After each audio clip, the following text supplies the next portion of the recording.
The most expensive lead in your business, it's not the one that you paid too much for. It's the one you already paid for, but nobody worked.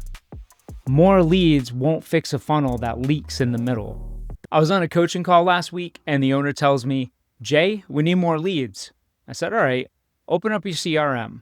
We take a look. There's 29 leads sitting there, haven't been touched. And there's like 500 something leads over the past few months that haven't been followed up with.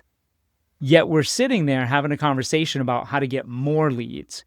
More leads was not the solution. We needed someone to pick up the damn phone.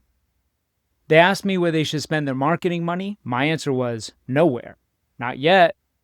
Because more leads would have just created more leads that nobody even followed up with. And I see it all the time. Owners say, more leads, please. Well, sometimes, but a lot of the time, it's the wrong solution. You don't have a lead problem, you have a follow-up problem. And my friend, those are two very different problems.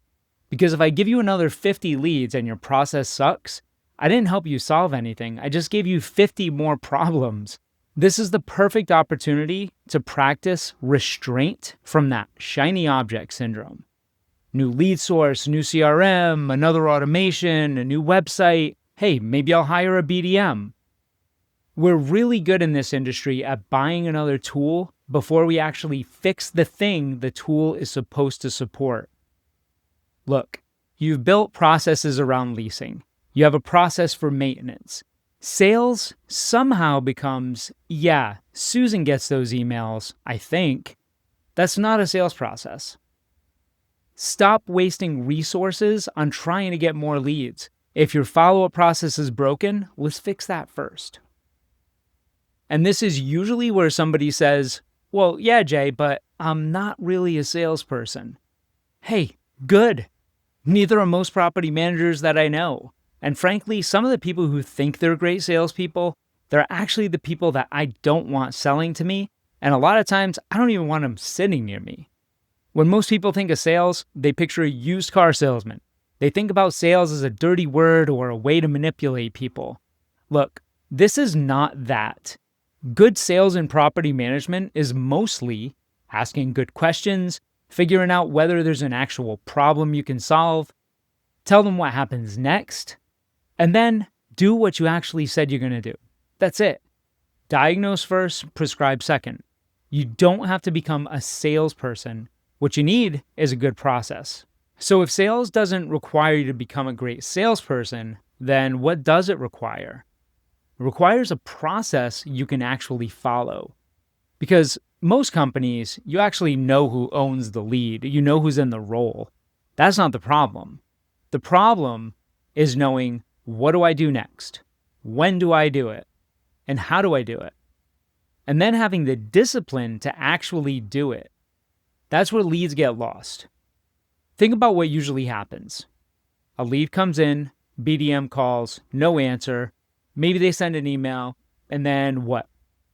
Do I get a call again tomorrow? 3 days from now? Do I text them? How many times do I follow up? When do I stop? Where do they go in the CRM? Do we have a CRM? And if you don't have clear answers to those questions, everybody just starts making it up as they go. That's where the process breaks down. Not because they don't care, not because they don't know the lead exists, but because there's no next move. A good sales process should take the thinking out of that part. If this happens, I do this. If they don't answer, here's my next step. If they're interested, here's where they go. If they're not ready, here's when I follow up again.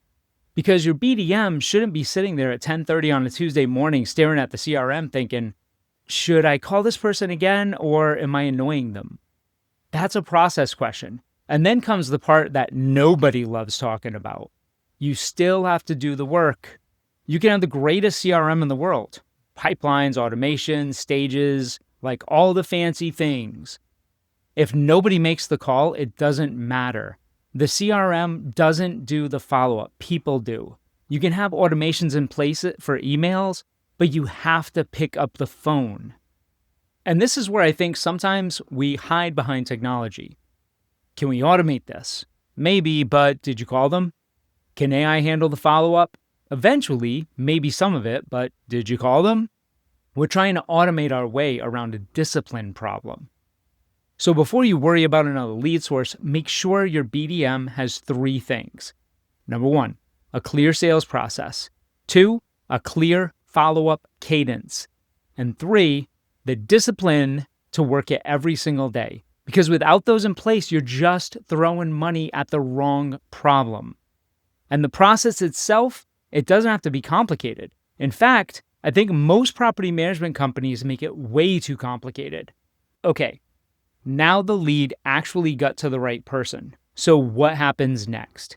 This is another place companies make this way harder than it needs to be. You need 2 conversations, and each conversation has one job. Call 1, the discovery call. The goal of the discovery call, it's not to sell property management. It's not to answer their questions. The goal is to determine whether there's a fit, and if there is, you book the consult. That's it. Stop vomiting every feature of your company onto somebody for the first 15 minutes. They ask one question about maintenance and then suddenly, well, tell me about your 37-point inspection process. No, you ask the questions. Why are they looking for a property manager? What happened? What's frustrating them? What are they worried about? What would a good outcome look like? Like, diagnose, find out what's going on. If you don't surface a real problem, then your solution, it just sounds like everybody else's. Then you set the next step, setting expectations.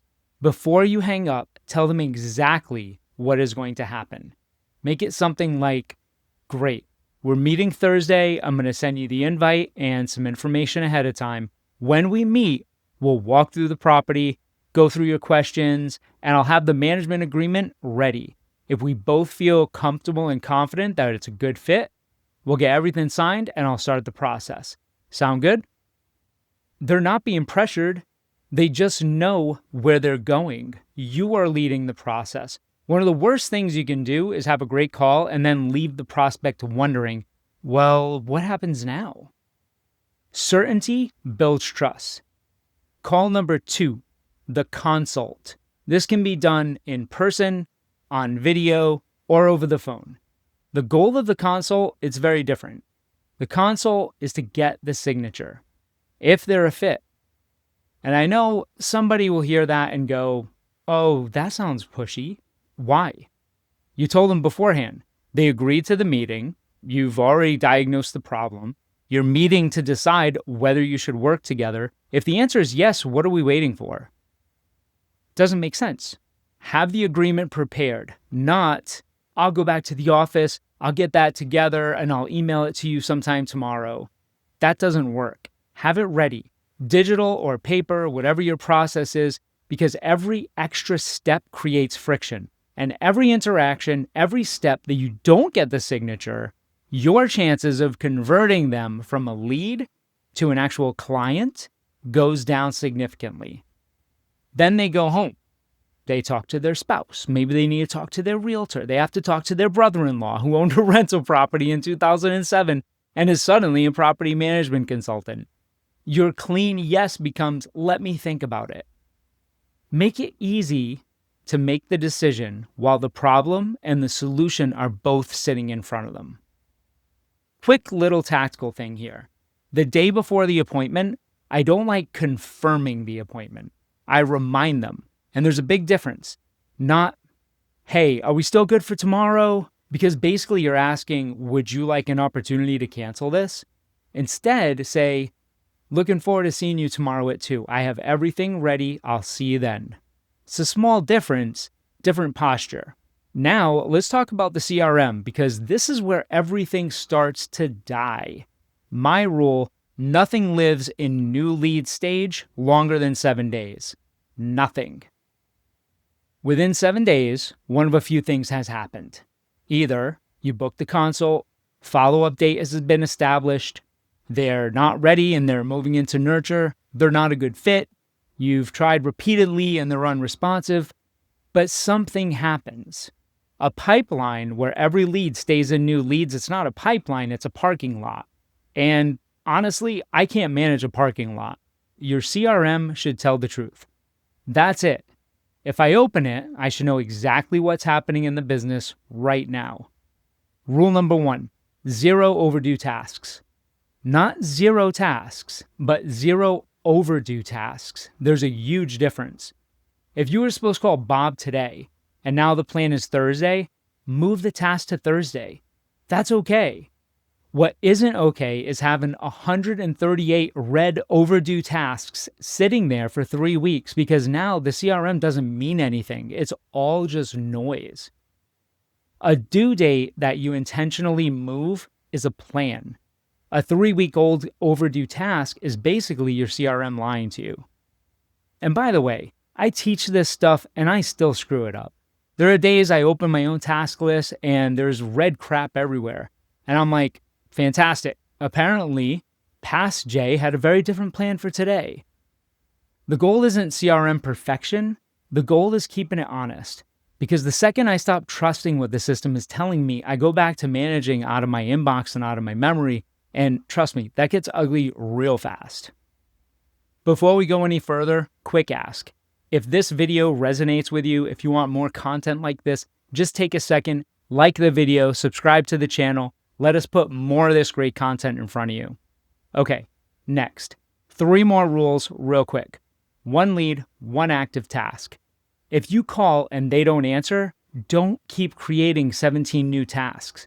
Move the existing task forward. 1 lead, 1 next action. Okay? What's the next action for that lead? 2, note every interaction. Call, email, no answer, whatever happened, put it in there. Someone who has never spoken to this lead should be able to open the record and understand what happened. And honestly, what are the chances that you're going to remember everything that you talked to them about? Slim to none. And number 3, move the stage. Consult booked, move it. Lost, move it. Nurture, move it. The board needs to reflect reality. Here's the shift. Your pipeline is the scoreboard. Your tasks are where you play the game. You shouldn't spend all day staring at the board. Work your tasks. The pipeline, it gets cleaned as a result. I watched this happen last week with another BDM. She had roughly 500 overdue tasks. Yeah, 500. Nobody's looking at 500 overdue tasks thinking, cool, I'll knock these out after lunch. 7 days later, under 40.